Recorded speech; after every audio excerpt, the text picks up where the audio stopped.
Big Herc916, positivity, motivation.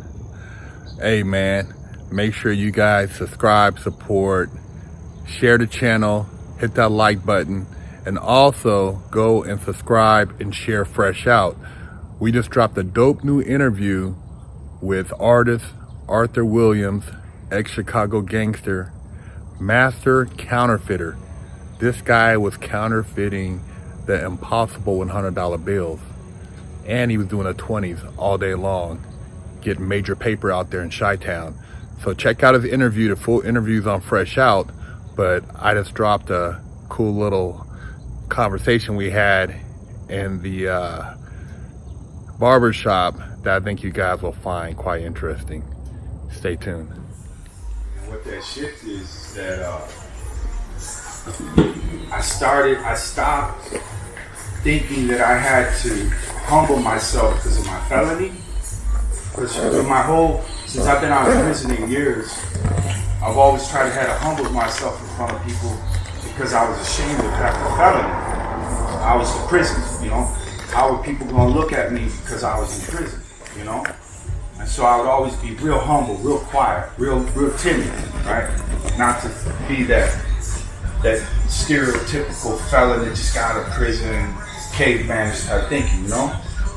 And so I'd be really polite, bow my head when I'm shaking people's hands, you know, just being the utmost gentleman, man. It got me nowhere.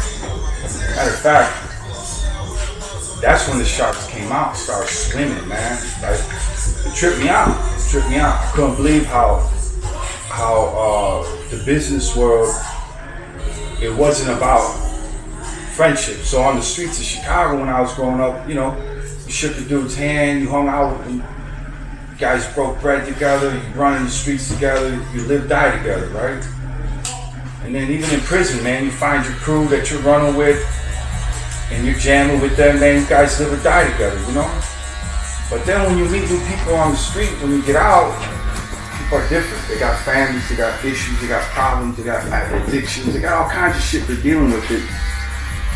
Maybe you never really dealt with before with people, and then you find friendships are very convenient for some, and you know they're expendable friendships. Yeah. I couldn't believe how many people I met in the last 8 years, especially in the last 4 from my art, but even in the 4 years of how many people I met where friendships didn't seem as important as they used to when I was growing up. So getting out of prison, the biggest thing I seen was the young, because of their whole social media shit, friendships weren't as important because it's deleted. And now, you know, I had to deal with it in my own way. And this shit hurt. That shit hurt, man, because, you know, I almost missed the camaraderie I had in prison. I almost missed the camaraderie I had on the streets with my people, knowing that they died for me, not just get me up because they got to get a paycheck. I mean, that's how easy it is for people today to turn on one another. Before, there at least was a fight, you know? Now, and one little thing you threaten someone, man, and they're ready to rock, you know? And it's just, not saying it's wrong or right, but it's just something I've been dealing with. So this right now, on Friday, right before the day of Arnold's, I had my back against the wall, and I had all kinds of people coming at me, and I finally decided to change my strategy. Whereas I said, no more being humble. I'll be humble, but I'm gonna be a firm humble, right? And I'm gonna let people know what my requests are immediately instead of trying to, you know, slowly get there, you know? And it happened on Friday. Someone came at me for something big deal. And as they talked, I excused myself and I said, okay, here's an opportunity for me to try this right now. Now, granted, it could cost me a lot of money by doing this, or it can gain me a lot of respect and make me a lot of money down the road. And I did it. I went back in and I said, sir, this is how it's gonna work. He freaked out, said, I just flew in to see you and you're only giving me 5 minutes of your time and this is what you're giving me? I said, yes, sir, and I can leave. I'm doing Arnold's tomorrow. He said, wow. He walked out and left. I sold the piece at Arnold's the next day for $100,000. He asked me how it went because he went back to where he came from. I sent them the bill of sale, right? This is how it went, 100,000, my friend. The next day on that Sunday, he called me back. He said, hey, just want to know we're going to agree to your terms. Boom. We're going to agree to your terms. That was the evolution of my art world right there. Evolution as a person. No longer did I feel I have to lower myself because of some guilt or something that I did a long time ago, man. Now, I was proud of who I was as an artist, as a man, as a family, as a father now with my family, because I've kept them close. My kids are here with me in LA. I never left their side. They never left mine. And now I'm meeting a guy from SpaceX who's about to give me some material from SpaceX to build something like that. Might happen, who knows? But I'm sitting in a barbershop, just meet him. I want to build, a piece of art out of old scrap space material. And the guy's right here. That's beauty. That's it, man. That's what's been happening. Seriously, I literally just, that piece I sold was from, I got some material from NASA with some paper I could crumple up, NASA material.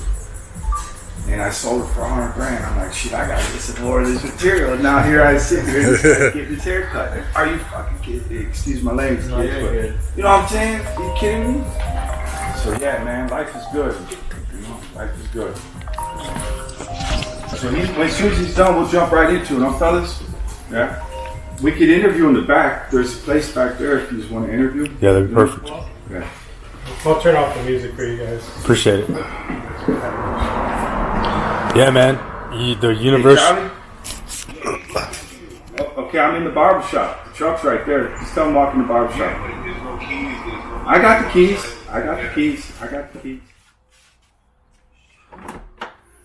I know you're not the average motherfucker, so I got some merch for you. Never settle for average, because we ain't the average motherfuckers. Tank tops, t-shirts, never settle for average, because we ain't the average motherfuckers. Got them hats, man. Big Herc916.com. Pick you up some merch. Limited, very limited. I'm not going to have a bunch of these because there's only a limited edition of people who ain't the average motherfuckers.